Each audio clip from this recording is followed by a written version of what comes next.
அல்லேலூயா, அல்லேலூயா. கிறிஸ்துவுக்குள் மிகவும் பிரியமானவர்களே, இன்று உலகின் ஒளி நானே என்று இயேசு ஆண்டவர் யோவான் நற்செய்தி 8ஆம் அதிகாரம் 12வது வசனத்திலே சொல்லியிருக்கின்ற திருவசனத்தை நாம் தியானிக்கப் போகின்றோம். உலகின் ஒளி நானே. எனக்கு அன்பார்ந்தவர்களே, இந்த உலகிலே எத்தனையோ மாபெரும் மனிதர்கள் தோன்றி இருக்கின்றார்கள், எத்தனையோ மகான்கள் தோன்றி இருக்கின்றார்கள், சாதனை படைத்திருக்கின்றார்கள். ஆனால் ஒருவர் கூட தான் யார் என்று தெள்ள தெளிவாக திட்டவட்டமாக உலகத்திற்கோ மக்களுக்கோ கூறியதே இல்லை. ஆனால் நம் ஆண்டவர் இயேசு கிறிஸ்து மாத்திரம் தான் யார் என்றும், எங்கிருந்து வந்தேன் என்றும், எதற்காக வந்தேன் என்றும், எங்கே செல்கிறேன் என்றும், எப்பொழுது திரும்பி வருவேன், எதற்காக திரும்பி வருவேன், இப்படிப்பட்ட காரியங்களை எல்லாம் மிகவும் தெள்ள தெளிவாக கூறியிருக்கின்றார். இந்த சத்தியங்களை எல்லாம் நற்செய்தி ஏடுகளிலே நாம் பார்க்கின்றோம். நம் ஆண்டவர் இயேசு தன்னை பற்றி தான் யார் என்று கூறியதை யோவான் நற்செய்தியாளர் மிகவும் தெள்ள தெளிவாக எடுத்து கூறுகின்றார். யோவான் நற்செய்தியை எடுத்து நாம் புரட்டி பார்த்தோம் என்றால், அங்கே இயேசு நான் யார் என்று 7 இடங்களிலே தனக்கே பெயர் வைப்பதை நாம் பார்க்கின்றோம். இது யோவான் நற்செய்தியில் காணப்படும் 7 நான் என்று சொல்லி நாம் சொல்லுவோம். ஆங்கிலத்தில் the 7 I am of Saint John என்று சொல்வார்கள். அப்படியாக முதலாக நானே வாழ்வு தரும் உணவு என்று சொல்லி யோவான் நற்செய்தி 6ஆம் அதிகாரம் 48வது வசனத்திலே அருள்நாதர் கூறுகின்றார், நானே வாழ்வு தரும் உணவு. இரண்டாவதாக நானே உலகின் ஒளி என்று கூறுகின்றார். யோவான் நற்செய்தி 8ஆம் அதிகாரம் 12வது வசனம், நானே உலகின் ஒளி. இன்று நாம் தியானிக்க இருக்கின்ற திருவசனம். மூன்றாவதாக நானே ஆடுகளுக்கு ஆட்டு மந்தைக்கு வாயில் என்று சொல்கின்றார். யோவான் நற்செய்தி 10ஆம் அதிகாரம் 7வது திருவசனம். நான்காவதாக நல்ல ஆயன் நானே என்று கூறுகின்றார். யோவான் நற்செய்தி 10ஆம் அதிகாரம் 11வது வசனம். ஐந்தாவதாக உயிர்த்தெழுதலும் வாழ்வும் நானே என்று யோவான் நற்செய்தி 11ஆம் அதிகாரம் 25வது வசனத்திலே கூறுகின்றார். ஆறாவதாக வழியும் உண்மையும் வாழ்வும் நானே என்று யோவான் 14ஆம் அதிகாரம் 6வது வசனத்திலே கூறுகின்றார். ஏழாவதாக நானே உண்மையான திராட்சை செடி என்கின்ற உண்மையை யோவான் நற்செய்தி 15ஆம் அதிகாரம் 1 வசனத்திலே நாம் வாசிக்கின்றோம். அப்படியாக இந்த 7 நான் என்று இயேசு தன்னை பற்றி சொல்லிய சாட்சியத்தை நாம் கேட்கின்றோம். நானே வாழ்வு தரும் உணவு, நானே உலகின் ஒளி, நானே ஆட்டு மந்தைக்கு வாயில், நானே நல்ல ஆயன், நானே உயிர்த்தெழுதலும் வாழ்வும், நானே வழியும் உண்மையும் வாழ்வும், நானே உண்மையான திராட்சை செடி. இப்படி இயேசு சுவாமி நான் யார் என்று அவர் சொல்லியிருக்கின்றார். பிரியமானவர்களே, இயேசு ஆனவர் கடவுளுடைய திருக்குமாரன் இந்த உலகத்தில் மனிதனாக பிறந்தார் என்றால் ஒரு குறிக்கோளோடாக அவர் பிறந்தார். அந்த குறிக்கோள் அவருக்கு எப்பொழுதும் மனதில் இருந்தது. அந்த குறிக்கோளுக்காகவே அவர் வாழ்ந்தார். அதனால்தான் அவரால் நான் யார் என்று தெள்ள தெளிவாக கூற முடிந்தது. என்ன அந்த குறிக்கோள்? எதற்காக இயேசு ஆண்டவர் இந்த உலகத்திற்கு வந்தார் என்று கேட்டால், பாவிகளை மீட்கவே இயேசு கிறிஸ்து இந்த உலகத்திற்கு வந்தார். இன்னும் நாம் நற்செய்தி ஏடுகளிலே பார்க்கின்றோம், என்னை அனுப்பியவரின் திருச்சித்தத்தின் படி நடப்பதே என் உணவு என்று சொல்கின்றார். தந்தை என்னிடம் ஒப்படைத்தது ஒன்றையும் நான் இழந்து போகக்கூடாது என்கின்றார். பாவிகளை தேடி வந்தேன் என்று சொல்கின்றார். இப்படியாக அவர் நம்மை தேடி வந்ததனுடைய நோக்கம், குறிக்கோள், நம்மை மீட்டு, பாவத்திலிருந்து மீட்டு பரமபிதாவோடு கூட அவர் ஒப்புரவாக்கவே வந்தார். இதுதான் அவருடைய குறிக்கோள். அன்பார்ந்தவர்களே, இறுதியிலே எங்கே போகிறேன் என்று சொல்கின்றார். யோவான் 14:1-2 வசனங்களிலே, நான் உங்களுக்கு ஒரு இடம் ஏற்பாடு செய்ய போகின்றேன். அங்கே உங்களுக்கு ஒரு இடம் ஏற்பாடு செய்த பின் திரும்பி வந்து நான் உங்களை என்னிடம் அழைத்துக் கொள்வேன். அப்பொழுது நீங்களும் நான் இருக்கும் இடத்தில் இருப்பீர்கள் என்று சொல்லி, எதற்காக அவர் விண்ணுக்கு போகிறார், எதற்காக அவர் திரும்பி வருவார் என்று சொல்லி அவர் தெள்ள தெளிவாக கூறுகின்றார். பிரைஸ் தி லார்ட், அல்லேலூயா, அல்லேலூயா. நாம் அன்பு செய்யும் இயேசு கிறிஸ்து, நாம் வழிபடும் இயேசு கிறிஸ்து, நாம் பின்பற்றும் இயேசு கிறிஸ்து ஒரு குறிக்கோளோடாக வாழ்ந்தார் என்றால் நாம் ஒவ்வொருவரும் குறிக்கோளோடு வாழ வேண்டும். அப்படிதானே? நம்முடைய குறிக்கோள் என்னவாக இருக்க வேண்டும் சொல்லுங்க பார்க்கும். எதற்காக நாம் இந்த உலகத்தில் வாழ்கின்றோம்? சரி, சின்ன குறிப்பிடத்தில் சின்ன கிளாஸ்ல உங்களுக்கு சொல்லி கொடுத்துருப்பாங்க, கடவுள் மனிதனை எதற்காக படைத்தார்? தன்னை அறியவும், அவரை சிநேகித்து சேவிக்கவும், அதனால் மோட்சத்தை அடையவும். இதுதான் நம்முடைய குறிக்கோள். இதை மறக்காதீங்க. நீங்கள் இறையியல் படிச்சிடலாம், இல்லை விவிலியத்தை கரைச்சி குடிச்சிடலாம், பெரிய போதகராகலாம். ஆனா இந்த சின்ன கிளாஸ்ல நம்ம படிச்ச இந்த சின்ன குறிப்பிடத்தினுடைய உண்மைதான் உண்மை. எதற்காக நம்ம படைச்சார்? அவரை அறியவும், அவரை நேசிக்கவும், அவருக்கு சேவிக்கவும், அதனால் மோட்சத்தை அடையவும். ஆம் பிரியமானவர்களே, இதுதான் நம்முடைய குறிக்கோளா இருக்கணும். பரிசுத்தமான ஒரு வாழ்க்கை இந்த உலகத்துல வாழ்ந்து இறுதியிலே நாம் விண்ணகம் போய் சேர வேண்டும். அந்த குறிக்கோளோடு கூட நாம் வாழ வேண்டும் என்று சொல்லி இயேசு ஆண்டவர் விரும்புகின்றார். Price Lord. இப்பொழுது நம்முடைய தியான சிந்தனைக்கு வருவோம். யோவான் நற்செய்தி 8ஆம் அதிகாரம் 12வது வசனத்தை வாசிக்க கேட்போம். மீண்டும் இயேசு மக்களை பார்த்து, உலகின் ஒளி நானே, என்னை பின்தொடர்பவர் இருளில் நடக்க மாட்டார், வாழ்வுக்கு வழிகாட்டும் ஒளியை கொண்டிருப்பார் என்றார். ஆம் பிரியமானவர்களே, நானே உலகின் ஒளி, என்னை பின்தொடர்பவர் இருளில் நடக்க மாட்டார், வாழ்வுக்கு வழிகாட்டும் ஒளியை கொண்டிருப்பார். ஆம், ஒளியாம் அருள்நாதர் இயேசு கிறிஸ்துவை பின்பற்றுகிறவர் யாராக இருந்தாலும் சரி, அவர்கள் நிச்சயம் நிச்சயம் பாவம் செய்யவே மாட்டார்கள். Praise lord. பாவம் செய்யாமல் பரிசுத்த வாழ்வு வாழும் ஒவ்வொருவருக்கும் நிலை வாழ்வு நிச்சயம். அல்லேலூயா, அல்லேலூயா. நம்முடைய குறிக்கோள் எது? விண்ணகம் போய் சேருது. சொல்லுங்க பாக்கும். நம்முடைய குறிக்கோள் எது? நம்ம எப்படி இருக்கணும் விண்ணகம் போய் சேர? பாவம் செய்யாமல் பரிசுத்த வாழ்வு வாழ வேண்டும். சொல்லுங்க பாக்கும். பாவம் செய்யாமல் பரிசுத்த வாழ்வு வாழ வேண்டும். இயேசு கிறிஸ்துவை பின்பற்றுகிற நாம் ஒவ்வொருவரும், உண்மைக்கேற்ற வாழ்கின்ற ஒவ்வொருவரும் ஒளியிடம் வருகிறோம் என்று சொல்லி ஆண்டவர் நமக்கு சொல்கின்றார். யோவான் நற்செய்தி 3ஆம் அதிகாரம் 21வது வசனம்.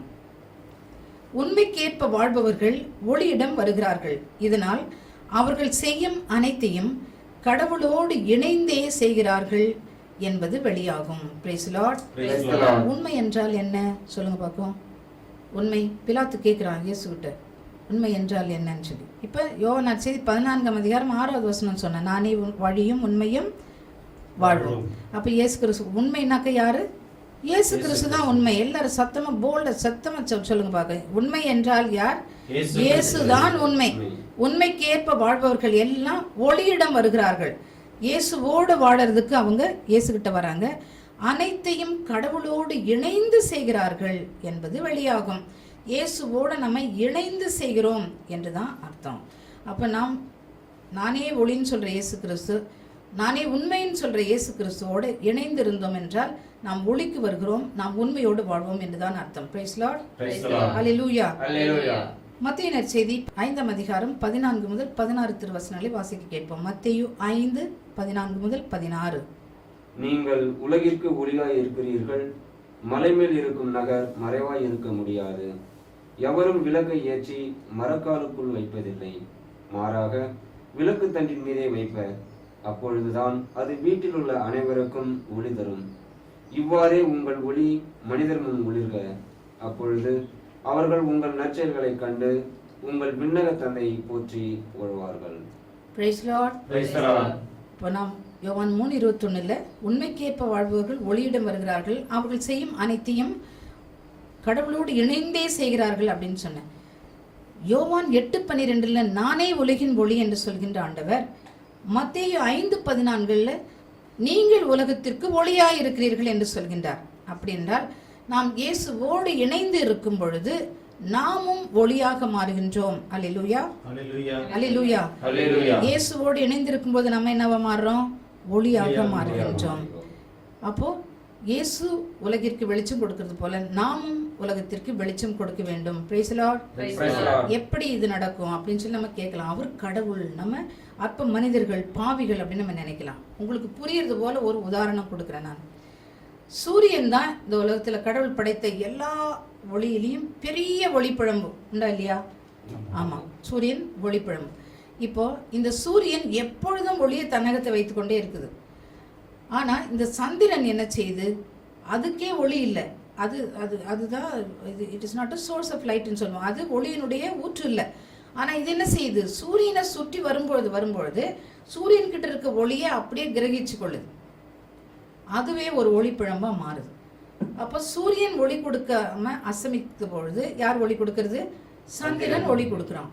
இந்த சத்தியத்தை நம்ம புரிஞ்சுக்கணும். இது நமக்கு எல்லாருக்கும் தெரியும்.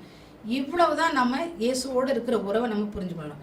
இயேசுவை சுற்றி சுற்றி சுற்றியே நம்முடைய வாழ்க்கை அமைந்தது என்று சொன்னால், அவரோடு இணைந்து இருக்கிறோம் என்று சொன்னால், அந்த ஒளியாக நாம் மாறுகிறோம். கொஞ்சம் கொஞ்சமா மாறுகிறோம். அதான் உண்மைக்கேற்ப வாழ்கிறவர்கள் ஒளியிடம் வருகிறார்கள், அவர்கள் செய்கிற அனைத்தையும் கடவுளோடு இணைந்து செய்கிறார்கள் என்று யோவான் சொல்றது இங்க பலிக்குது.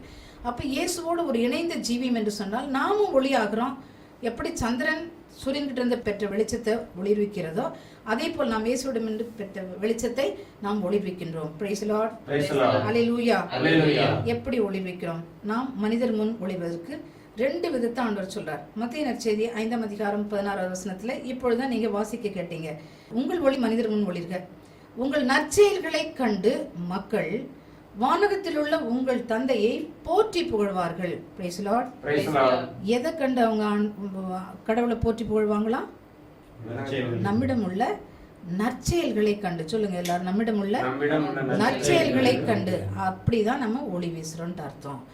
நாம் நற்செயல்களை செய்யும்போது இவங்க கிறிஸ்துவங்க, இவங்க இயேசுசாமியை போல வாழறாங்க, இவங்க இயேசுசாமியை போல போதிக்கிறாங்க, இவங்க இயேசு போல நற்செய்தி சொல்றாங்க, அன்பு செய்யறாங்க, இரக்கமா இருக்கிறாங்கன்னு சொல்லுவாங்க. இரண்டாவதாக நாம் துதித்து துதித்து துதித்து இரவிலும் பகலும் எந்நேரமும் துதித்து பகலில் மேகத்தூணாகவும் இரவில் அக்கினி தூணாகவும் நம்ம விளங்கணும். அப்போ 2 விதத்துல நம்ம மனிதருக்கு ஒளி கொடுக்கணும். இந்த உலகத்தில் இருக்க மனிதருக்கு துதி, 2வது நற்செயல்கள். சொல்லுங்க பாக்க, எத்தனை விதத்துல நம்ம ஒளி கொடுக்கணும் ஆண்டவருக்கு? சொல்லுங்க, என்ன எந்த 2 விதம்? துதி, 2வது நற்செயல்கள். அப்ப நாமும் உலகத்திற்கு ஒளியாக மாறி இயேசு ஆண்டவர் பிரகாசித்தது போல நாமும் பிரகாசிப்போம். இன்னும் ஒரு வார்த்தையில சொல்லணும்னு சொன்னாக்க, இயேசு நம்மில் பிரகாசிப்பார். அல்லேலூயா, அல்லேலூயா, அல்லேலூயா. பிரியமானவர்களே, இந்த உலகத்தில் உள்ள எல்லா மக்களையும் நம்ம பார்த்தோம்னு சொன்னா ஒட்டு மொத்தமா 2 பிரிவா பிரிக்கலாம். நம்முடைய டாபிக் இன்னைக்கு ஒளி, நம்ம தியானிக்கிற கருத்து ஒளி. 2 பிரிவா பிரிக்கலாம்.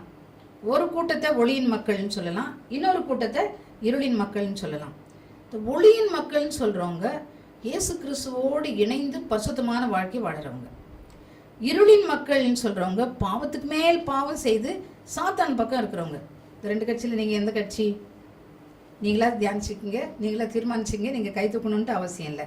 ஒளியின் பிள்ளைகள் இயேசுவோடு இணைந்து பரிசுத்த வாழ்க்கையில் நிலை நிற்கிறவங்க, இருளின் பிள்ளைகள் சாத்தானோடு இணைந்து பாவத்தில் நிலை கொள்றவங்க. இதை விளக்கிறதுக்கு நம்ம வேதாகமத்தில் 2 பகுதியை நம்ம தியானிக்க போகின்றோம். முதலாக யோவான் நற்செய்தி 9ஆம் அதிகாரம் 1 முதல் 21 வசனங்கள் வரைக்கும் ஆண்டவர் இயேசு ஒரு பிறவி குருடனுக்கு பார்வை அளித்த அந்த நிகழ்ச்சியை நம்ம வாசிக்கின்றோம். யோவான் நற்செய்தி 9ஆம் அதிகாரம், பிறவி குருடனுக்கு ஆண்டவர் குணமளித்தது. இது செய்தி கேட்டுட்டு இருக்கிறவங்க வேதாகமத்தை திறந்து வச்சிருந்தீங்கன்னாக்க என்ன அப்படியே ஃபாலோ பண்ணுங்க, என்ன நீங்க தொடர்ந்து வாங்க. இதுல ஒளியாகிய இயேசு கிறிஸ்து இந்த பிறவி குருடனுக்கு பார்வை கொடுப்பதன் மூலம் அவனுக்கு அக ஒளியும் கொடுக்கின்றார், அவனுக்கு புற கண்களுக்கும் ஒளியை கொடுக்கின்றார். Price the Lord.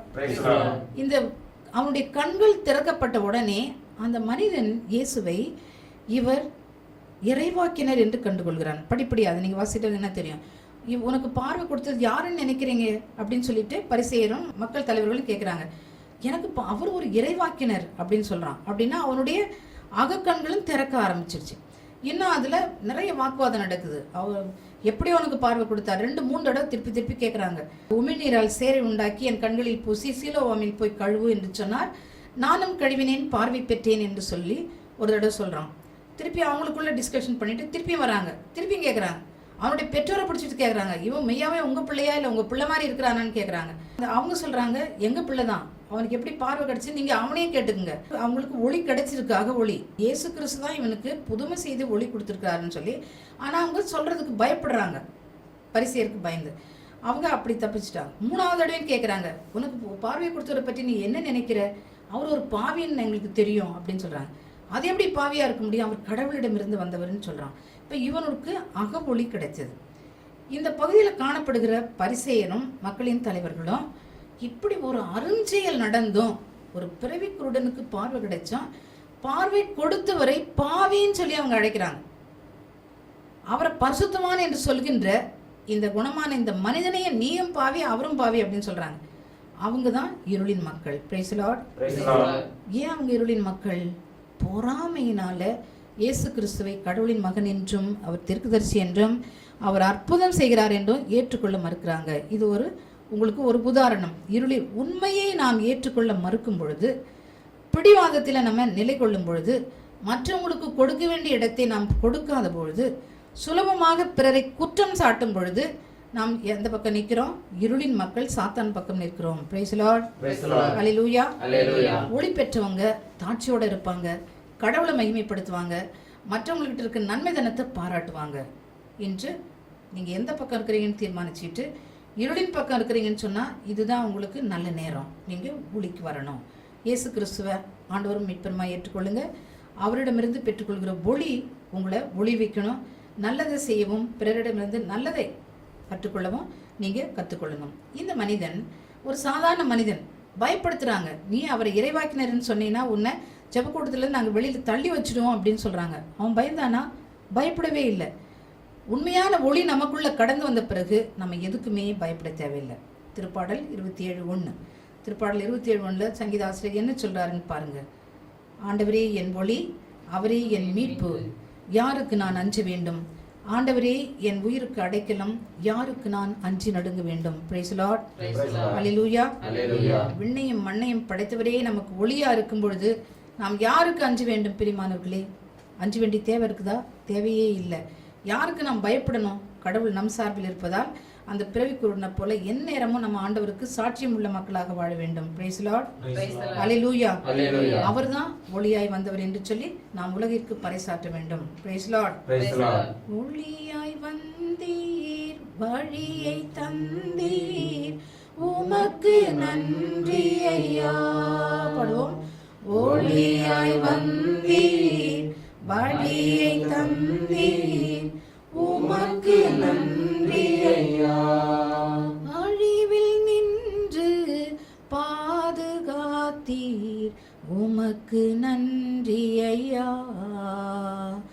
அழிவில் நின்று பாதுகாத்தீர், உமக்கு நன்றி ஐயா. என்னை நடத்தும் இயேசுநாதா, உமக்கு நன்றி ஐயா.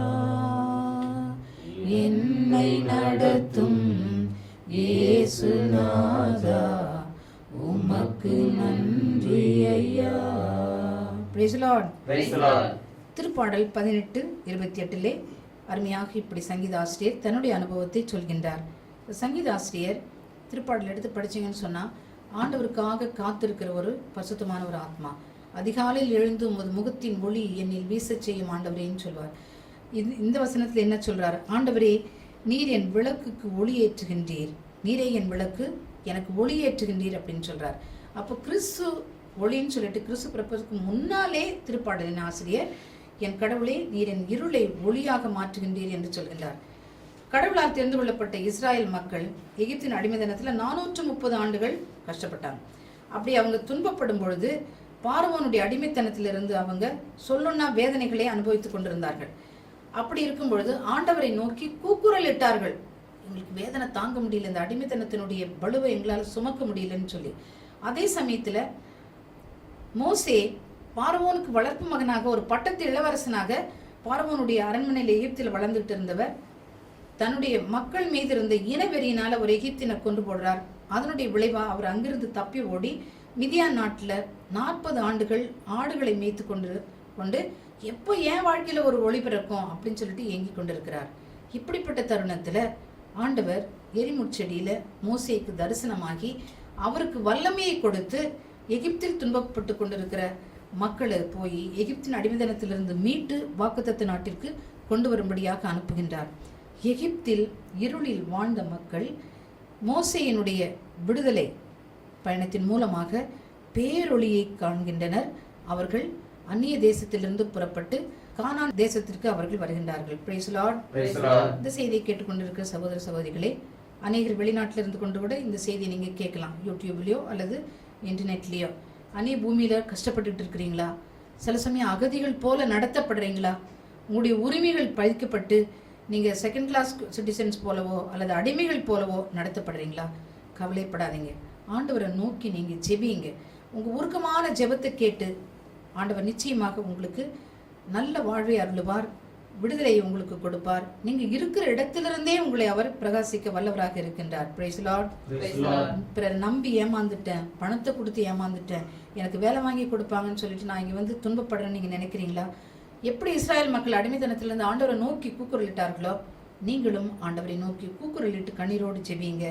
அவர் நிச்சயம் உங்களை விடுவிப்பார். அவரால் கூடாத காரியம் ஒன்றுமே இல்லை. Praise the Lord. ஹல்லேலூயா. ஹல்லேலூயா. யோபு 18ஆம் அதிகாரம் 5-6 திருவசனங்கள். யோபு 18:5-6. தீயவர்களின் ஒளி அணைந்து போம், அவர்களின் தீக்கொழுந்து எரியாது போகும். எவ்வளவு ஒரு ஸ்ட்ராங்கான வசனம் பாருங்க. தீயவர்களின் ஒளி அணைந்து போகும், அவர்களின் தீக்கொழுந்து எரியாது போகும். அப்படின்னா என்ன அர்த்தம்? தேவனுக்கு உகந்த வாழ்க்கை வாழாதவர்கள் தான் தீயவர்கள், பாவிகள். திருப்பாடல் 1 நம்ம பார்க்குறோம், பொல்லாரின் சொற்பில் நடவாதவர், தீய வழி செல்லாதவர்னு சொல்லி பார்க்குறோம். ஒருவேளை நீங்கள் பார்க்கலாம், இந்த உலகத்தில் தில்லுமுள்ளு செய்கிறவங்க, திருடுறவங்க, அநியாயம் செய்கிறவங்க, வட்டிக்கு பணம் கொடுத்து பணக்காரவங்களாகிறவங்க, லஞ்சம் வாங்குறவங்க, பங்காளியை அபகரித்து சொத்து சேர்த்துக்கிறவங்க, இவங்கெல்லாம் ஒவ்வொன்று இருக்கிற மாதிரி உங்களுக்கு தெரியும். ஆனால் ஆண்டோடைய வசனம் வல்லமையா என்ன சொல்லுது? இந்த தீயவர்களுடைய ஒளி அணைந்து போகும். Price the Lord. அடாவடித்தனமா சொத்து சேர்க்கிறவங்களை பற்றி சொல்லுவாங்க, இது நிலைக்காதுன்னு சொல்லுவாங்க. கேள்விப்பட்டிருக்கீங்களா? நான் தற்போது பணி செய்து கொண்டிருக்கிற அந்த பகுதியில் ஒரு மனிதன் இருக்கிறார். அவர் பேரு கிறிஸ்துவர் தான். அவர் அடாவடித்தனமா போய் ஏழை மக்களை வந்துச்சு ஒரு சில லட்சங்கள் கொடுத்து கோடிக்கணக்கான மதிப்புள்ள நிலங்களை தனக்காக சுருட்டிட்டு போய் ரெஜிஸ்டர் பண்ணி தான் பேரில் சுதந்திரத்து கொண்டு முழுசியாக அது எல்லாத்தையும் வீடு கட்டுற மனையா விற்று பெரிய கோடீஸ்வரன் போல இருக்கார். அவருடைய பிள்ளைகளுக்கு இப்போ திருமணம் நடக்குது. ஒரு 6 மாதம் இடைவெளியில் 2 பிள்ளைகளுக்கு, மகனுக்கும் மகளுக்கும் திருமணம். அத்தனை பேரும் பேசிக்கிறாங்க, இவன் சுருட்டி வச்ச சொத்து ஒன்றையுமே இந்த பிள்ளைகள் அனுபவிக்காது அப்படின்ட்டு வெளிப்படையாக பேச ஆரம்பிச்சிட்டாங்க. அதுதான் யோபு புத்தகத்தில் நம்ம பார்க்குறோம். தீயவர்களின் ஒளி அணைந்து போகும், அவர்களின் தீக்கொழுந்து எரியாது நின்றுவிடும் அப்படின்னு சொல்லிட்டு நம்ம பார்க்குறோம். உங்களுக்கு வேதாமத்திலிருந்து இன்னொரு உதாரணம் கொடுக்குறேன். சாலமோனுடைய மகன் ரெகபெயாம் தந்தைக்கு பிறகு இஸ்ராயலை ஆட்சி செய்கிறான். இஸ்ராயல் அப்போ ஒருங்கிணைந்த இஸ்ராயல் தான், 12 குலங்களையும் ஒன்றாவும் ஆட்சி செய்துட்டு இருக்கான். ஆனால் இவன் செய்கிற பாவத்தின் மூலமாக கடவுளுடைய வழியில் இவன் நடக்காமல் தன்னுடைய வயசுக்கொத்த வாலிப பிள்ளைகளுடைய அறிவுரைப்படி நடந்து பாவத்துக்கு மேலே பாவம் கட்டி கொண்டு கடவுளுடைய கோபத்துக்கு உள்ளாகிறான். இப்போ ஆண்டவர் அரசாட்சி இவன் கையிலிருந்து பிரித்து யெரொபெயாம் என்று சொல்லப்படுகின்ற அவனுடைய பணியாளர்கள் ஒருத்தனுக்கு கொடுக்கிறார். இந்த யெரொபெயாம் தொடக்கத்தில் கடவுளுக்கு பிரியமானவனாக இருக்கிறான். 2 குலங்கள், அப்போ இஸ்ராயல் பிரியுது, யூதா இஸ்ராயல் என்று 2 பிரிவாக பிரியுது. யூதாவில் 2 குலமும் இஸ்ராயலில் 10 குலமும் பிரியுது. அப்போ ரெகபெயாம் சாலமோனுடைய மகன் தாவீதின் மீது நான் வைத்த பேரன்புக்காகவும் பிரமாணிக்கத்திற்காகவும் அவன் வழிமரபில் ஒருத்தவன் எப்பொழுதும் அரியணையில் இருப்பான்னு சொல்லி ஆண்டுடைய வாக்குத்தத்தத்தின்படி ரெகபெயாம் 2 குலங்களை ஆட்சி செய்துட்டு எருசலேமே அவன் தலைநகராக வச்சிருக்கிறான். ஆனால் யெரொபெயாம் 10 குலங்களுக்கு அரசனாக இருக்கிறான். அவன் மக்களை ஆட்சி செய்து கொண்டு அவனுடைய அரசாட்சி 10 குலங்கள்ல இருந்தாலும் மக்கள் எருசலேம் பால் ஈர்க்கப்பட்டு அங்கே ஆண்டவரை தொடர்றதுக்காக எருசலேம் ஆலயத்துக்கு போகிறாங்க. இந்த யெரொபெயாம் என்ன செய்கிறான்? இன்னும் மக்களுடைய இதயம் எருசலேமில் தான் இருக்குது, கொஞ்சம் கொஞ்சமாக என்ன இவங்க கைவிட்டுட்டு அங்கே போயிடுவாங்க அப்படின்னு சொல்லிட்டு இவன் என்ன செய்கிறான்? பெத்தேல் என்ற இடத்துலையும் தான் என்று சொல்லப்படுகிற இடத்துலையும் 2 பொற்கன்று குட்டிகளை செய்து வைத்து, நீங்கள் என்னத்துக்கு இவ்வளோ தூரம் எருசலேமுக்கு கடந்து போகிறீங்க, நீங்கள் இங்கேயே வழிபடுங்க அப்படின்னு சொல்லிட்டு 2 பொற்கன்று குட்டிகளை அவன் ஏற்படுத்தி தானில் 1 பெத்தலில் 1 வைக்கிறான். ஆண்டவருக்கு மிகவும் அருவருப்பான காரியத்தை அவன் செய்யலாம். 2வதாக தொழுகமேடுகளை கட்டி லேவியர் அல்லாத குருக்கள் அல்லாத சாதாரண மக்களை பலியிடுறதுக்கு அவன் குருவா நியமிக்கிறான். அவனுடைய படை வீரர்களையும் அவனுடைய மந்திரிகளையும் நியமிக்கிறது போல பலியிடுறதுக்கு குருக்களை அவன் நியமிக்கிறான். இது பெரிய பாவமாக கருதப்பட்டது இஸ்ராயலில். 3வதாக பலவிதமான விக்கிரக ஆராதனை, விபச்சாரம், இது எல்லாத்தையும் அவன் ஊக்குவிக்கிறதால பாவத்துக்கு மேல் பாவம் செய்கிறான். அப்படி பாவம் செய்து ஆண்டவர் கரத்திலிருந்து அவன் சாபத்தை பெற்றுக்கொள்கிறான். யெரொபெயாம் தான் அரசனாகணுன்ட்டு ஆண்டவர்கிட்ட கேட்கல, ஆனால் ஆண்டவர் அவன் மேலே இறக்கப்பட்டு அவனை ராஜாவாக மாற்றினார். ஆனால் அவனும் தகுதி இழந்து போகிறான். விக்கிரக ஆராதனையை அவன் மக்களிடம் புகுத்துகிறான். உண்மை கடவுளுக்கு எதிரான பாவங்களை அவன் செய்கிறதால அவனும் அவனுடைய குடும்பமும் ஆண்டவருடைய சமூகத்திலிருந்து முற்றிலுமாக அழிக்கப்படுகின்றது. Price Lord. யோபு என்ன சொல்றாரு? தீயவர்களின் ஒளி அணைந்து போகும், அவர்களின் தீக்கொழுந்து எரியாது போகும் சொல்றது இந்த யெரொபெயாம் வாழ்க்கையில நடக்குது. யெரொபெயாமுக்கு நடந்தது நமக்கு யாருக்கு வேணாலும் நடக்கலாம். ஏன்னு சொன்னாக்க பண ஆசை அவனுக்கு இருந்தது, பதவி ஆசை. தன்னை ராஜாவாக ஏற்றுக்கொள்ளாம எருசலேம் போயிட்டு ரெகபெயாமை அவங்க திருப்பி ராஜாவாக மாற்றிடுவாங்கன்னு சொல்ற பயம், பதவி ஆசை, பண ஆசை, மாம்ச இச்சைக்குரிய ஆசை, உலகத்துக்கு அடுத்த இன்பங்கள், இதிலேயே நாட்டம் கொண்டோம் என்று சொன்னால் நாமும் இருளை நோக்கி தான் ஓடுறோம், நம்முடைய விளக்கும் அணைந்து போகும் என்பது நிச்சயத்திலும் நிச்சயம். கடவுளுக்கு பிரியமான வாழ்க்கை வாழ்ந்து அவருடைய வழிகளிலே நாம் நடந்தோம் என்றால் நமக்கு ஆசீர்வாதமும் வாழ்வும். Praise Lord, praise lord. ஆண்டவர் நமக்குள்ள ஒரு ஒளியை வைத்திருக்கிறார், அதுதான் நம்முடைய ஆன்மா. இந்த ஆன்மாவை நாம் பாவம் இல்லாம காப்பாற்றி பரிசுத்தமாக வாழும் பொழுது உலகின் ஒளியாக்கி இயேசுவோடு நாம் ஒன்றித்து வாழ்கின்றோம். நமக்கு நிலை வாழ்வும் நித்திய வாழ்வும் நிச்சயம். பிரைஸ் லார்ட், அல்லேலூயா. 1 யோவான் 2ஆம் அதிகாரம் 9-11 வசனங்களை வாசிக்க கேட்போம். 1 யோவான், ஒளியில் இருப்பதாக சொல்லிக்கொண்டு தம் சகோதர சகோதரிகளை வெறுப்போர் இருளில் தான் இருக்கின்றனர், சகோதர சகோதரிகளிடம் அன்பு கூறுவோர் ஒளியில் இருக்கின்றனர். Praise lord. யோவான் நற்செய்தி முழுவதும் அன்பை பற்றி சொல்வார். தன்னுடைய திருமுகங்கள் 3லையும் அன்பை பற்றி சொல்வார். இது 2ஆம் அதிகாரம் மிகவும் பேர் போனது. கண்ணால் காணக்கூடிய சகோதரர்களை அன்பு செய்யாதவர்கள் கண்ணால் காணக்கூடாத கடவுளை எப்படி அன்பு கேட்பார். சகோதர சகோதரிகளை வெறுப்பவர்கள் இருளில் இருக்கின்றார்கள், அவர்கள் எங்கு செல்கிறார்கள் என்பது அவர்களுக்கு தெரியவில்லை, ஏனென்றால் இருள் அவர்களுடைய கண்களை குருடாக்கி விட்டது என்று சொல்கின்றார். பிரியமானவர்களே, உங்களுடைய சகோதர சகோதரிகளை நீங்க வெறுத்து ஒதுக்குனீங்கன்னு சொன்னா நிச்சயமா கிறிஸ்துவனுடைய ஒளி உங்கள குடியிருக்கவே முடியாது. Praise Lord, praise lord. தேவையில் இருக்கும் உங்களுடைய சகோதரனுக்கு நீங்க நேசக்கரம் நீட்டலன்னு சொன்னா நீங்க கிறிஸ்துவின் ஒளியை உங்களுக்குள்ள கொண்டிருக்க முடியாது, கிறிஸ்துவின் ஒளியை நீங்க பிரகாசிக்கவும் முடியாது. பிரைஸ் லார்ட், அல்லேலூயா. 2 அண்ணன் தம்பி இருந்தாங்க. தம்பி கொஞ்சம் ஏழைப்பட்டுட்டார், அண்ணன் நல்ல வசதிகாரராக இருந்தார். அப்போ தம்பி தன்னுடைய மகளுக்கு திருமணம் ஏற்பாடு பண்ணியிருக்காரு, கொஞ்சம் பணம் தேவைப்படுது. அண்ணன்கிட்ட நிறைய பணம் இருக்குது அவருக்கு தெரியும். அப்போ அண்ணன்கிட்ட போய், அண்ணா 1 லட்சம் பணம் கடன் கொடுங்க, பிள்ளைக்கு திருமணம் ஏற்பாடு பண்ணியிருக்கேன் அப்படின்ட்டு கேட்குறாரு. அப்போ அந்த அண்ணன் சொல்கிறாரு, என்கிட்ட ஏதுப்பா பணம், என்கிட்ட பணம் ஒன்றும் இல்லையேன்னு சொல்லி. தம்பி சொல்கிறாரு, நீங்கள் மனசு வச்சா செய்யலாண்ணா, பிள்ளைக்கு நல்ல காரியம் எடுத்துருக்கிறேன் பாருங்க அப்படின்னு சொல்லி. அப்போது கஷ்டப்பட்டு 1 லட்சம் பணத்தை இது நான் அங்கேயும் பெரட்டி கொடுத்துருக்குறேன், நீ இதை வட்டிக்கு வச்சுட்டு 1 வருஷத்துக்குள்ளே இதை நீ திருப்பி கொடுத்துடுவேன்னா, இல்லை மொய் பணம் வந்தோடனே எனக்கு கொடுத்துரு அப்படின்னு சொல்லிட்டு 1 லட்சம் பணத்தை தம்பிகிட்ட கொடுத்தாரு. திருமணம் முடிஞ்சது. சில மாதங்களுக்கு பிறகு ஊர் திருவிழா, கோயில் திருவிழா வருது. அப்போது பங்கு பேரவையில் யார் மின்விளக்கு அலங்காரம் எடுப்பாங்க, யார் வான வேடிக்கை எடுப்பாங்க, யார் ரோடு பார்த்துக்குவாங்க, யார் சாப்பாடு சமபந்தி பார்ப்பாங்க இப்படின்னு கேட்கும் பொழுது இந்த சகோதரன் ஒளிவிளக்கு அலங்காரத்துக்கு முன் வர்றார். பட்ஜெட் என்னன்னு கேட்டாக்கா 5 லட்சம். Price Lord. 5 லட்சம் போட்டு இவர் மின்விளக்கு அலங்காரம் செய்கிற அந்த கோயில் எவ்வளவு ஒளிர்ந்தாலும் அது ஆண்டவருக்கு பிரியமான வெளிச்சமா இருக்குமா? சொல்லுங்க, இருக்கவே இருக்காது. ஏன்? தன்னுடைய சொந்த தம்பிக்கு இவர் வட்டிக்கு பணத்தை கொடுத்திருக்கிறார். Praise Lord, praise Lord. இப்படிப்பட்டவங்க தான் இன்னும் இருளில் நடக்கிறார்கள் என்று சொல்லி யோவான் தெளிவாக குறிப்பிடுகின்றார். அவங்க போறது எங்க போறாங்கன்ட்டு அவங்களுக்கே தெரியல என்று சொல்கின்றார். அருளாளர் இயேசு கிறிஸ்து தான் வாழ்ந்த காலத்தில் சகோதர அன்பை பற்றி மிகவும் மிகவும் தெளிவாக நமக்கு பேசியிருக்கின்றார். உதாரணமாக லூக்கா நற்செய்தி 10ஆம் அதிகாரம் 30-37 வசனங்கள்ல, லூக்கா 10:30-37 வேதாம இருக்கிறவங்க ஃபாலோ பண்ணுங்க. நல்ல சமாரித்தன் உவமை. இந்த நல்ல சமாரித்தன் உவமை ஆண்டவர் இயேசு சொல்லிய உவமைகளிலே மிகவும் சிறந்த உவமையாக எல்லா மதத்தினராலும் ஏற்றுக்கொள்ளப்பட்டது. யாராவது ஒருத்தவங்க நல்லவங்கன்னு சொன்னால் நியூஸ் பேப்பரில் கூட பார்க்கலாம். ஏன்? அது அவ்வளோ அருமையான உவமை. இந்த பகுதி உங்களுக்கு எல்லாருக்கும் அறிமுகமான பகுதி. ஒரு மனிதன் எருசலேமிலிருந்து எரிகோவுக்கு இறங்கி செல்கின்றான். அப்பொழுது அவன் கள்வர் கையில் அகப்படுகின்றான். அந்த கள்வர்கள் என்ன செய்கிறாங்க? இவனை பிடிச்சி அவனுடைய உடுப்பு எல்லாத்தையும் கிழிச்சு அவனை அடித்து ரத்தம் சிந்தி குத்துயிரும் கொலவுயிருமா பாதையில் விட்டுட்டு ஓடி போயிடுறாங்க. அந்த வழியாக குருவானவர் ஒருவர் வருகின்றார். குரு எதுக்கு போவார்? தேவாலயத்துக்கு பலி செலுத்த போவார். அப்படிதானே போறார். மனிதன் ரத்தத்தில் தோய்ந்து கிடக்கிறான், குற்றுயிரும் கொலவுயிருமா கிடக்கிறான். பார்க்கிறார். ஆனால் என்ன செய்கிறார்? நான் போய் பலி செலுத்தணும், ஏன் கை அழுக்காக கூடாது, ரத்தக்கரை படிக்கூடாதுன்னு சொல்லிட்டு அப்படியே அவர் விலகி செல்கின்றார். Praise the Lord. Hallelujah. அடுத்தது ஒரு லேவியர் வரார். லேவியர் யார்? குருவுக்கு உதவி செய்தவர், பலி செலுத்துறது.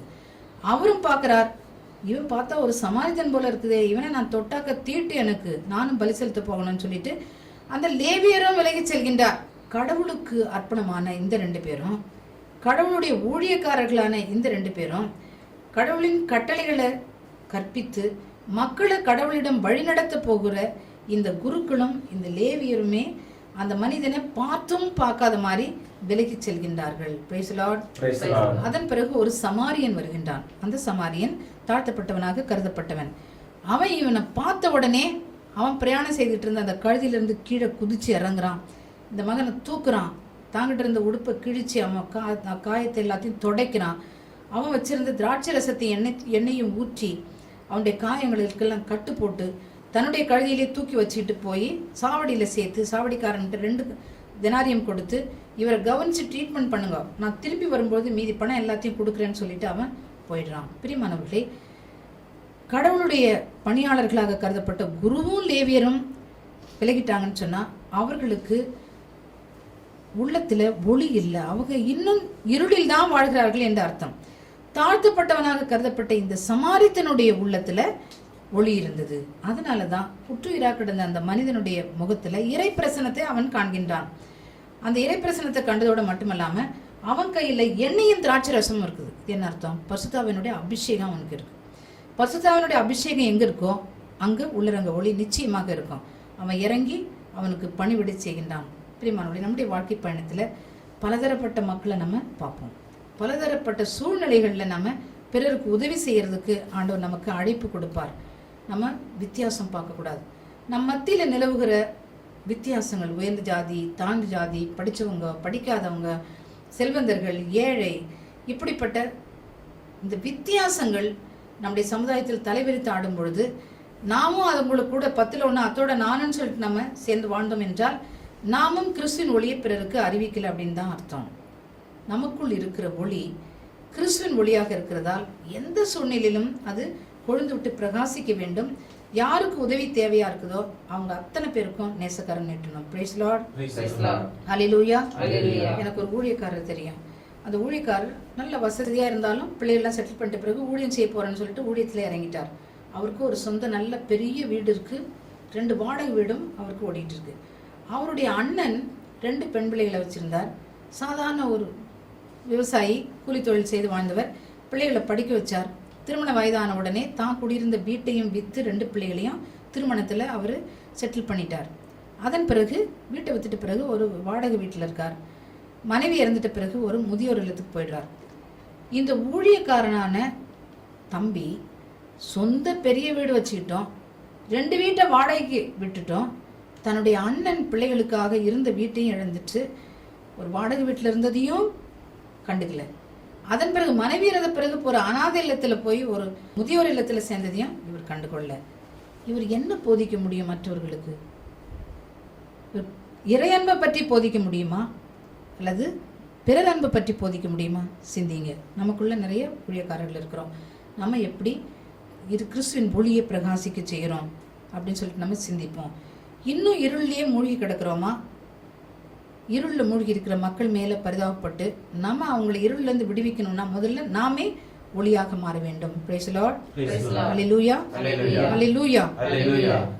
மார்க்கு நற்செய்தி 10ஆம் அதிகாரம் 46லேருந்து 52 வரைக்கும் ஆண்டவர் இயேசு எரிக்கோ நகர் பாதையில் இருந்த ஒரு குருடனுக்கு பார்வை அளிக்கிற நிகழ்ச்சியை நாம் வாசிக்கின்றோம். இதுவும் ஏறக்குறைய இந்த உதாரணத்துக்கு ஏற்றது. இயேசுவானவர் அந்த எரிக்கோ பாதையில் போறாருன்னு சொல்லிட்டு இந்த குருடனுக்கு தெரிய வருது, கேள்விப்படுறான், பார்க்கல. அதனால நம்பிக்கையோடு அவன் என்ன செய்யறான், சாலை ஓரத்தில் போய் உட்கார்றான். கூட்டம் நெருங்கி வர்ற சத்தத்தை கேட்ட உடனே இவன் கூச்சல் போடுறான். இயேசுவே தாவீதின் மகனே எனக்கு இறங்கும், எனக்கு இறங்கும்னு சொல்லிட்டு அவன் சத்தம் போடுறான். கூட்டத்தில் இயேசுவை பின்பற்றி போறவங்க என்ன செய்யறாங்க, ஒரு சிலர் இவன் கத்துறதை கேட்குறாங்க, கேட்டும் கேட்காத போல இயேசு பின்தொடர்ந்து போறாங்க. நிறைய பேர் போடுற சத்தம் நல்லா கேட்குது. அந்த கேட்டவங்க என்ன செய்யறாங்க, இவனை போய் அமைதியார் அமைதியார், சத்தம் போடாத, போதகரை தொந்தரவு பண்ணாத அப்படின்னு சொல்லிட்டு அவனை தடுத்து நிறுத்துறாங்க. வேறு சிலர் கண்டும் காணாத மாதிரி போயிட்டு இருக்காங்க. பிரியமானவர்களே, இயேசு சுவாமி இந்த 3 தரப்பட்ட மக்களையும் பார்த்துட்டு தான் இருக்கிறார்.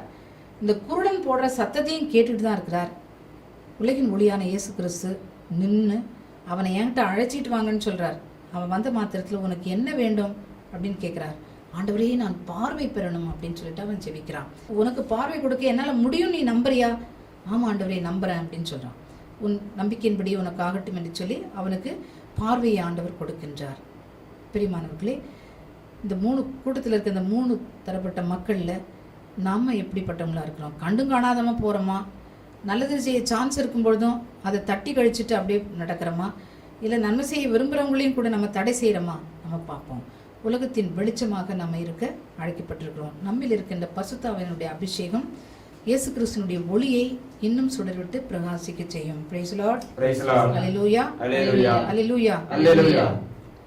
உலகத்தின் வெளிச்சம் நாங்கள், உமக்காய் சுடர் விடுவோம். உலகத்தின் வெளிச்சம் நாங்கள், உமக்காய் சுடர் விடுவோம். ஆனந்த தைலத்தால் அபிஷேகியும் ஐயா, அனல் மூட்டி எரிய விடும். ஆனந்த தைலத்தால் அபிஷேகியும் ஐயா, அனல் மூட்டி எரிய விடும். Praise the Lord. Praise the Lord. Hallelujah. Hallelujah. Hallelujah. Hallelujah. லூக்கா நற்செய்தி 11ஆம் அதிகாரம் 34 முதல் 35 வசனங்கள். உங்கள் கண்தான் உடலுக்கு விளக்கு. உங்கள் கண் நலமாய் இருந்தால் உங்கள் உடல் முழுவதும் ஒளி பெற்றிருக்கும். அது கெட்டு போனால் உங்கள் உடல் இருளாய் இருக்கும். ஆகையால் உங்களுக்கு ஒளி தர வேண்டியது இருளாய் இராதவாறு பார்த்துக் கொள்ளுங்கள். Praise the Lord. Praise the Lord. Praise the Lord. Praise the Lord. உன் கண் தான் உன் உடலுக்கு விளக்கு. உன் கண் நலமானதாய் இருந்தால் உன் உடல் முழுவதும் ஒளி பெற்றிருக்கும். உன் கண் கெட்டிருந்தால் உன் உடல் முழுவதும் இருளாய் இருக்கும். உனக்கு ஒளி கொடுக்கக்கூடியதே இருளாய் இருந்தால் இருள் என்னவாய் இருக்கும் என்று சொல்லி ஆண்டவர் அழகா சொல்வார். பிரியமானவர்களே, இந்த கண் ஒரு மனிதனுக்கு மிகவும் மிகவும் முக்கியமான ஒரு உறுப்பு. நம்ம நல்ல பார்வை உள்ளவங்களா இருந்தாக்க நல்லவங்களா இருப்போம். கெட்ட பார்வையோடு நம்ம பார்த்தோம்னு சொன்னால் கெட்டு போவோம். நமக்கு சாதாரண பேச்சு வழக்கில் சொல்லுவாங்க, கருப்பு கண்ணாடி போட்டு பார்த்தா எல்லாம் கருப்பாக தெரியும், வெள்ளை கண்ணாடி போட்டு பார்த்தா எல்லாம் வெள்ளையாக தெரியும்னு சொல்லிட்டு. கண்கள் நம்மை பாவத்திற்கு இழுக்கின்ற முதல் உறுப்பு. எல்லா ஆசையும் எல்லா இச்சையும் கண் வழியே தான். உதாரணமாக கோபத்தை எடுத்துக்கோங்க. நம்ம ஒருத்தவங்களை பார்த்துட்டு அவங்க மேலே கோபப்படுறான்னு சொன்னாக்கா இந்த கண்ணில் இருந்தால் நம்ம அந்த கோபத்தை நம்ம அவங்க மேலே வெளிப்படுத்துவோம். ஒருத்தவங்களை அன்பு செய்கிறேன்னு சொன்னாக்கா நம்ம பார்க்குற பார்வை அன்பான பார்வையாக இருக்கும். அதனால இந்த கண்களோடு கூட நம்ம ஒப்பந்தம் செய்யணும். ஆண்டவர் ரொம்ப வன்மையாக கண்டிக்கிறார். உன் கண் உன்னை பாவத்தில் விழச் செய்தால் அதை பிடுங்கிடு. நீ ஒற்றைக்கண்ணனாய் பரலோகத்துக்கு போவது உனக்கு நல்லது. 2 கண்ணும் பிரைட்டாக இருந்துட்டு நீ நரக குழியில் விடுறதை விட அப்படின்னு சொல்லிட்டு ஆண்டவர் சொல்கின்றார். யோபு பக்தன், கண்களோடு நான் ஒப்பந்தம் செய்து கொண்டேன், பிறகு எப்படி கன்னி பெண் ஒருவளை நான் நோக்குவேன் என்று சொல்லி 33ஆம் அதிகாரம் முதல் வசனத்தில் சொல்றார். உங்கள் கண்களோடு ஒப்பந்தம் செய்து கொள்ளுங்க. சகோதரர்கள் கன்னிப்பெண்ணை நோக்காத இருக்கிறதுக்காக மட்டும் சொல்ல, சகோதரிகள் ஆண்களை நோக்காமல் இருக்கிறதுக்கு மட்டும் சொல்ல. பொருளாசையும் கண்ணால் தான் நம்ம பார்த்து அடைகிறோம். பொறாமையும் மற்றவங்க நல்லா இருக்கிறத பார்த்தா நமக்கு வருது. மற்றவங்க செய்கிறத ஏற்றுக்கொள்ள முடியாத எரிச்சலை நம்ம கண்ணால் தான் முதல்ல பார்த்து நம்ம செய்கிறோம். வெறுப்பை நம்ம காட்டுறதும் கண்ணால் தான். இந்த கண்களோட ஒப்பந்தம் செய்து கொள்ளுங்க. உங்களுடைய கண் பார்வை ஒளி உள்ளதாக இருக்கும்படி, இயேசு கிறிஸ்துவின் ஒளியை பெற்றிருக்கும்படி. பசுத்தவானாகிய தாவீது ஃபுல் அபிஷேகத்தில் இருந்தவர். பசுத்தாவினுடைய அபிஷேகம் அவருக்கு எவ்வளோ வல்லமையோடு இருந்ததுன்னா சிங்கத்தையும் கரடியும் கிழித்தெறிந்தார். ஒரு கோலியாத் ராட்சதனை பிலிஸ்தியனை ஒரு கூழாங்கல்ல வச்சு அவர் விழத்தாட்டினார். அப்படிப்பட்ட ஒரு மாமனிதன், பரிசுத்தவான், ஒரு அபிஷேக வீரன், ஜெப வீரன், இந்த கண்ணால் கெட்டு போனார். ஒரு நாள் உங்களுக்கு தெரியும் 2 சாமுவேல் 11ஆம் அதிகாரத்தில் என்ன நடக்குன்னு சொல்லி. ஒரு நாள் பிற்பகல் மேல் மாடிக்கு போகிறார் உலாவறதுக்கு. எதிரில் குளிச்சுட்டு இருக்க ஒருத்தனுடைய மனைவி, ஊரியாவினுடைய மனைவி, அவருடைய உண்மையுள்ள ஒரு படை வீரனுடைய மனைவி பார்க்குறார். இச்சையால் தூண்டப்படுறார், பாவத்தை செய்கிறார். அதை மறைக்க ஊரியாவையும் அவர் கொன்று போடுகின்றார். ஒரு பரிசுத்தவானுக்கே இவ்வளோ ஒரு பெரிய சோதனையும் பெரிய பாவமும் நிகழ்ந்தால் நீங்களை நான் ஏமாத்துறோம். இந்த கண்களை நாம் கட்டுப்படுத்தணும். இந்த கண்களினால் நம்ம கட்டிக்கொள்கிற பாவங்கள்லேருந்து விடுபடணும்னு சொன்னால் கிறிஸ்துவனுடைய ஒளி நம்முடைய கண்கள் மூலமாக பிரகாசிக்கணும். நம்முடைய ஒளி முழுவதும் அணைந்து போகும் முன்பே யெரொபெயாமுடைய ஒளி அணைந்து போச்சு, அவன் ஃபேமிலி அணைஞ்சு போச்சு. அதுபோல் நம்முடைய வாழ்க்கை அணைந்து போகாமல் ஒளி உள்ளதாக இருக்கும்படி கண்களோடு ஒரு ஒப்பந்தம் செய்து கொள்ள வேண்டும். Praise Lord. அல்லேலூயா. அல்லேலூயா. ரோமேயருக்கு திருமுகம் 13ஆம் அதிகாரம் 12 முதல் 14 வசனங்கள். இரவு முடிய போகிறது, பகல் நெருங்கி உள்ளது. ஆகவே இருளின் ஆட்சிக்குரிய செயல்களை களைந்துவிட்டு ஒளியின் ஆட்சிக்குரிய படைக்கலன்களை அணிந்து கொள்வோமாக. பகலில் நடப்பது போல் மதிப்போடு நடந்து கொள்வோமாக. களியாட்டம், குடிவெறி, கூடா ஒழுக்கம், காமவெறி, சண்டை சச்சரவு ஆகியவற்றை தவிர்ப்போமாக. தீய இச்சைகளை தூண்டும் ஊனியல்பின் நாட்டங்களுக்கு இடம் கொடுக்க வேண்டாம். இயேசு கிறிஸ்துவை அணிந்து கொள்ளுங்கள். Praise Lord. அல்லேலூயா. இருள் முடிய போகிறது, பகல் நெருங்கி விட்டது. ஆகவே இருளின் ஆட்சிக்குரிய செயல் என்ன? இருளின் ஆட்சிக்குரிய செயல் அப்படியே பட்டியல் போட்டு காட்டுறார். களியாட்டம், குடிவரி, கூட ஒழுக்கம், காமவரி, சண்டை சச்சரவு, இது எல்லாத்தையும் பட்டியலிட்டு காட்டுகின்றார் தூய பவுல். அநேக பாவங்கள் ராத்திரியில் நடக்குது. கொலை ராத்திரியில் நடக்குது, விபச்சாரம் ராத்திரியில் நடக்குது. விபச்சார விடுதிகள் எல்லாம் ஆக்டிவாக இருக்கிறது ராத்திரியில் தான். பார், மதுபான கடைகள் ரொம்ப ஆக்டிவாக இருக்குது ராத்திரியில் தான். கொலை செய்கிறவங்க ரொம்ப தீவிரமாக இருக்கிறது ராத்திரியில் தான். தீவிரவாதிகள் தீவிரமாக இருக்கிறது ராத்திரியில். இப்படிப்பட்ட பாவங்கள் எல்லாமே ராத்திரியில் தான் அதிகம் நடக்கிறதால அது இரவு முடிய போகுது. கிறிஸ்தியனுடைய ஒளிக்கு வந்திருக்கிற நீங்கள் ஒவ்வொருத்தரும் இந்த உண்மையை அறிந்து கொள்ளுங்க. இரவு உனக்கு முடியுது, பகல் அண்மையில் இருக்குது. அதனால தீ இச்சைகளை தூண்டும் ஊனிய நாட்டங்களுக்கு இடம் கொடுக்காம இயேசு கிறிஸ்துவையே நீங்கள் அணிந்து கொள்ளுங்க. ஒளியாகி இயேசு கிறிஸ்துவையே அணிந்து கொள்ளுங்கள் என்று சொல்லி இவர் அறிவுரை கூறுகின்றார். எனக்கு வந்தார்களே, மகா பெரிய புனிதர் அகஸ்தீனார் 28 ஆண்டுகள் பாவ வாழ்க்கையில் வாழ்ந்தவர். எல்லா பாவமும் செய்தாராம். அவர் ரொம்ப செல்வந்த குடும்பத்தில் பிறந்தவர். தகப்பன சிறு வயதில் இழந்துட்டார். எல்லா பாவமும் செஞ்சாராம் அவர். அவருக்காக அவருடைய பரிசுத்த தாய் மோனிக்காள் 28 ஆண்டுகள் முழங்காலில் நின்று கண்ணீர் சிந்தி ஜெபிச்சாங்க. அந்த ஜெபத்தின் பலனா இவர் மனம் திரும்பினார். எப்படி மனம் திரும்பினார் என்று சொன்னால், இந்த வேதாகம போதிக்கப்படுறதை அவர் பார்த்தார். இருள் முடிய போகிறது, பகல் நெருங்கி வந்து விட்டது. இருளுக்குரிய காமவரி, கூட ஒழுக்கம், களியாட்டம், இது எல்லாத்தையும் நிறுத்திட்டு இயேசு கிறிஸ்துவை அணிந்து கொள்ளுங்கள்ன்ற வசனத்தால் அவர் தாக்கப்பட்டார். என்னுடைய இருள் முடிந்து விட்டது என்று சொல்லி கம்ப்ளீட்டாக அந்த வாழ்க்கையை எடுத்து முடிட்டு அவர் பரிசுத்த வாழ்க்கைக்கு கடந்து வந்தார்.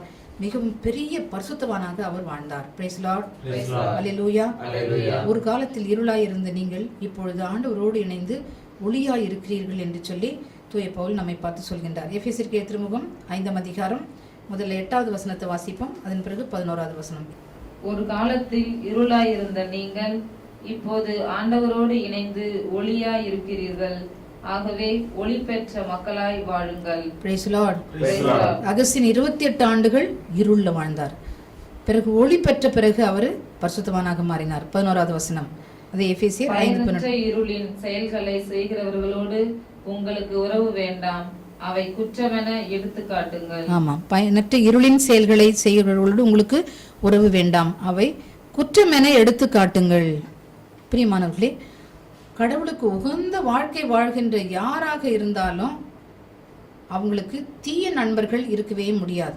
தீயவர்களோடு நீங்கள் நட்பு கொள்ளவே முடியாது. பணம் சம்பாதிக்கணும்னு சொல்லிட்டு கொள்ளையடிக்கிறவங்கள கூட நீங்கள் போய் சேர முடியாது. பணம் சம்பாதிக்கலான்னு சொல்லிட்டு நீங்கள் மதுபான கடையை நடத்த முடியாது. பணம் சம்பாதிக்கலான்னு சொல்லிட்டு விபச்சாரத்தில் ஈடுபடக்கூடாது. பணம் சம்பாதிக்கலான்னு சொல்லிட்டு வட்டி, கடுமையான வட்டிக்கு கொடுத்து ஏழைகளை வருத்தக்கூடாது. திருடு, பொய், புரணி இதில் நீங்கள் ஈடுபட முடியாது. யார் பாவம் செய்தாலும் அவங்களோட கூட நீங்கள் துணை போக முடியாது. அதிகாரிகளாக இருந்தாலும் கூட அவங்களுடைய நன்மதிப்பை பெறதுக்கும் அவங்கக்கிட்ட இருந்து சலுகைகளை பெறதுக்கும் பாவத்துக்கு உடந்தையாக நீங்கள் இருக்கவே முடியாது. அதனால் எப்பொழுது நீங்கள் ஒளியின் மக்களாக வாழ வேண்டும். நம் ஆண்டவர் ஒளியாக இருக்கின்றார். அவருடைய பிள்ளைகளாக இருக்கிற நம்ம ஒவ்வொருத்தரும் ஒளியாக இருந்து இருளில் வாழும் மக்களை நாம் ஒளிக்கு அழைத்து செல்ல வேண்டும். Praise Lord. அல்லேலூயா. அல்லேலூயா. பாவத்தில் மூழ்கி கிடக்கின்ற மக்களை இருளில் இருந்து ஒளிக்கும் சாத்தானின் அதிகாரத்திலிருந்து கடவுளிடமும் அவர்களை நாம் திருப்ப வேண்டும். அவருடைய அகக்கண்கள் திறக்கப்பட நாம செபிக்கணும். உலகின் ஒளியாகி இயேசு கிறிஸ்து அதிசீக்கிரத்தில் வரப்போகிறார். ஆண்டவருடைய 2ஆம் வருகை மிகவும் அண்மையில் இருக்கிறதால நாம் இன்னும் துரிதமாக ஆண்டவருக்காக நம்ம உழைக்கணும். ஒளியின் மக்களாக நம்ம வாழ்ந்து ஆண்டவருக்காக அவர் மக்களை ஆயத்தப்படுத்த நாம் முயற்சி செய்ய வேண்டும். பிரியமானவர்களே, கடந்த ஆண்டு எருசலேம் போகிறதுக்கு ஒரு வாய்ப்பு இருந்தது. எனக்கு ரொம்ப அங்கே என்ன ஒரு அதிர்ச்சியை கொடுக்கக்கூடிய செய்தியை நான் பார்த்தேன்னு சொன்னாக்க, இயேசு கிறிஸ்து பிறந்து வளர்ந்து போதித்து மரித்து நமக்கு மீட்பு கொடுத்த அந்த பரிசுத்த திருநகர், பெரிய திருநகர் தான். ஆனால் அதுக்குள்ளே எவ்வளோ கிறிஸ்தவங்க இருக்கிறாங்க அப்படின்னு சொல்லிட்டு எனக்கு ஒரு ஆசை. அப்போ எங்களுக்கு வழிகாட்டின அந்த வழிகாட்டிட்டு கொஞ்சம் ஸ்டாட்டிஸ்டிக்ஸ் சொல்லுங்கள் சார், எவ்வளோ கிறிஸ்தவங்க, எவ்வளோ முஸ்லீம், எவ்வளோ யூதர்கள் அப்படின்னு சொல்லிட்டு நான் கேட்டேன். எனக்கு அதிர்ச்சி கொடுக்கக்கூடிய ஒரு செய்தி என்னன்னு சொன்னால், அந்த எருசலேம் யூதா அப்படி நம்ம சொல்கிறது அந்த இடத்துல 2% தான் கிறிஸ்தவர்கள், 60% யூதர்கள், 20% முஸ்லீம்கள், 30% முஸ்லீம்கள், 2% கிறிஸ்தவர்கள், கொஞ்சம் அந்த 6% மிக்ஸ்டு அப்படின்னு சொன்னார். அப்படின்னு சொன்னால் அது ஒரு திரியாந்திர தலமாகவும் பார்வைக்காக மக்கள் வந்து போகிற மாதிரி இருக்குதே தவிர இயேசு கிறிஸ்துனுடைய போதனையும் அங்கே எதிரொலிக்கல. இயேசு கிறிஸ்துனுடைய வாழ்க்கையை பின்பற்றவங்களும் மிகவும் அரிதாக மாறிட்டாங்க. நமக்கு இந்த இந்திய தேசத்தில் இருக்கிற நம்மளும் 2.4 அல்லது எல்லா கிறிஸ்தவங்களையும் சேர்த்தா 2.6 விழுக்காடு தான் நம்ம கிறிஸ்தவங்க. மீதி 97.4 97.6% மக்கள் இன்னும் கிறிஸ்து இயேசுனுடைய ஒளியை பெற்றுக்கொள்ளாத இருளில் தான் இருக்கிறாங்க. அப்போ இவங்க ஒவ்வொருத்தரையும் நம்ம ஒளியாம் கிறிஸ்துவுக்கு கொண்டு வர்றதுக்கு நம்ம பாடுபடணும். அப்போ ஆண்டவர் நம்மிலிருந்து கொண்டு செயலாற்றும்படி இருளில் இருக்கிற இந்த மக்களை நம்ம ஒளிக்கு கொண்டு வரும்படியாக நம்மை அழைக்கின்றார். நாம் வாழ்கின்ற இந்த காலம் மிகவும் நெருக்கடியான காலம். 2ஆம் வருகை அண்மையில் உள்ளது. நாம் பொது தேர்தலை சந்தித்து கொண்டிருக்கிறோம். இந்த தேர்தலின் முடிவு நமக்கு என்ன ஆகும் என்றும் நமக்கு தெரியாது. ஒருவேளை நம்ம கிறிஸ்தவர்களாக இருக்க நாம் இயேசு கிறிஸ்துவாக சுடர்விட்டு பிரகாசிக்கணும்னு சொன்னால் நம்முடைய உயிரையும் கொடுக்க நம்ம தயங்காமல் இருளில் இருக்கிற மக்களை நம்ம ஒளிக்கு கொண்டு வரும்படியாக ஆண்டவர் அழைக்கின்றார். நமக்குள் இருக்கிற ஒளியை நாம் பிரகாசிக்க செய்தால் மட்டும்தான் ஆண்டவருக்காக நாம் ஆத்மாக்களை ஆதாயப்படுத்த முடியும். நாம் ஒவ்வொருவரும் ஒளியாக எழுந்து பிரகாசிக்கும்படியாக ஆண்டவரிடம் நாம் ஜெபிப்போம். Praise the Lord. ஹல்லேலூயா. இருளில் வாழும் மாந்தர் பேரொளியை கண்டு ரட்சிப்பு அடைய வேண்டும், இயேசு என்று சொல்ல வேண்டும். இருளில் வாழும் மாந்தர் பேரொளியை கண்டு ரட்சிப்பு அடைய வேண்டும், இயேசு என்று சொல்ல வேண்டும். ஐயாவும் திருநாமம் அகிலமெல்லாம் பரவ வேண்டும், ஆறுதல் வசனம் அனைவரும் கேட்க வேண்டும். Praise the Lord. ஒரு நிமிஷம் கண்களை மூடி கரங்களை உயர்த்தி நம்மை முழுவதும் ஒப்பு கொடுத்து கிறிஸ்து இயேசுவினுடைய ஒளி நம் மீது பிரகாசிக்கவும் நாம் உலகத்திற்கு ஒளியாக மாறவும் இன்னும் இருளில் அந்தகார இருளிலே வாழ்ந்து கொண்டிருக்கிற உலகத்தில் உள்ள மக்கள், முக்கியமாக இந்திய தேசத்தில் உள்ள பெரும்பாலான மக்கள் இயேசு கிறிஸ்துவின் ஒளியை கண்டுபிடிக்கும்படி கரங்களை உயர்த்தி துதித்து அவர்களுக்காக இந்த சிறு துதி ஒப்பு கொடுப்போம். ஹல்லேலூயா ஹல்லேலூயா ஹல்லேலூயா ஹல்லேலூயா ஹல்லேலூயா ஹல்லேலூயா. இயேசுவே உம்மை துதிக்கிறோம் துதிக்கிறோம் துதிக்கிறோம் துதிக்கிறோம் துதிக்கிறோம் துதிக்கிறோம். அப்பா உம்மை துதிக்கிறோம் துதிக்கிறோம். எங்கள் நாட்டு மக்களை உமக்கு ஒப்பு கொடுக்கிறோம் ஆண்டவரே. கிறிஸ்து இயேசுவினுடைய ஒளி வீசட்டும். எங்கள் ஒவ்வொருத்தரையும் ஒளிப்பழமாக மறுபடியாக ஒப்பு கொடுக்கிறோம். ஹல்லேலூயா ஹல்லேலூயா ஹல்லேலூயா ஹல்லேலூயா ஹல்லேலூயா ஹல்லேலூயா ஹல்லேலூயா ஹல்லேலூயா ஹல்லேலூயா ஹல்லேலூயா. துதிக்கிறோம் ஆண்டவரே, உம்மை துதிக்கிறோம். பரிசுத்தரே உம்மை துதிக்கிறோம் துதிக்கிறோம். இயேசு சுவாமி உம்மை துதிக்கிறோம்.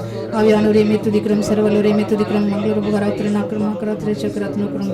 ஹல்லேலூயா ஹல்லேலூயா ஹல்லேலூயா ஹல்லேலூயா ஹல்லேலூயா ஹல்லேலூயா ஹல்லேலூயா ஹல்லேலூயா ஹல்லேலூயா. துதிக்கிறோம் ஆண்டவரே, துதிக்கிறோம்.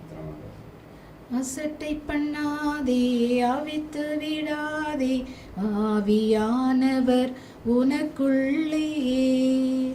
அசட்டை பண்ணாதே, ஆவித்து விடாதே, ஆவியானவர் உனக்குள்ளே. அனல் மூட்டு எரிய விடு, அனல் மூட்டு எரிய விடு. கர்த்தர் மகிமை உன்மேல் உதித்தது, கர்த்தர் மகிமை உன்மேல் உதித்தது. காரிருள் மத்தியில் நித்திய வெளிச்சம் நீ, காரிருள் மத்தியில் நித்திய வெளிச்சம் நீ. எழுந்து ஒளி வீசு, எழுந்து ஒளி வீசு, நித்திய வெளிச்சம் நீ, நித்திய வெளிச்சம் நீ. எங்கள் அன்போடு நேசிக்கிற நல்ல ஆண்டவரே, நீர் கொடுத்த அமுத மொழிகளுக்காக உமக்கு நன்றி செலுத்துகிறோம். இயேசு சுவாமி, இருளிலே ஒளி பிரகாசித்தது என்று சொல்லி உமது பிறப்பை பற்றி சொல்லப்பட்டதே. ஒளியின் மன்னனாக இந்த உலகத்துக்கு வந்த இயேசு சுவாமி, நீர் காட்டுகின்ற ஒளியிலே நடக்க எங்களை ஒப்பு கொடுத்திருக்கிறோம். உமது நாமத்தை தரித்த கிறிஸ்தவர்களாகி நாங்கள் ஒவ்வொருவரும், நீர் பேர் சொல்லி அழைக்கப்பட்ட ஊழியக்காரர்களாகி நாங்கள் ஒவ்வொருவரும் நீர் கொண்டு வந்த ஒளியை இந்த உலகம் எட்டிசைக்கும் எடுத்து செல்ல வேண்டிய கிருபை எங்களுக்கு தாரும் ஆண்டவரே. இருளிலும் இறப்பின் நிழலிலும் இருப்போருக்கு ஒளிகாட்டவும், அமைதி பாதையில் எங்கள் காலடிகளை செலுத்தவும் இளஞாயிறு என்று நீர் உதித்தீரே, அதேபோல் நாங்கள் வாழ்கின்ற இந்த காலத்திலே இருளிலும் சாவின் நிழலிலும் இருக்கும் மக்களுக்கு நாங்கள் ஒளிகாட்டி அவர்களை அமைதி பாதையிலே வழிநடத்தி நித்திய வெளிச்சத்திற்கு ஒவ்வொருத்தரையும் நாங்கள் கொண்டு வந்து சேர்க்கக்கூடிய கிருபையை நீர் எங்களுக்கு தர வேண்டும் என்று செபிக்கிறோம். முது திருவசனம் இருளிலே சுடர்விட்டு பிரகாசிக்கின்ற வெளிச்சமாயிருக்கிறது என்று தூய பேதுரு தன்னுடைய திருமுகத்திலே கூறுகின்றார்.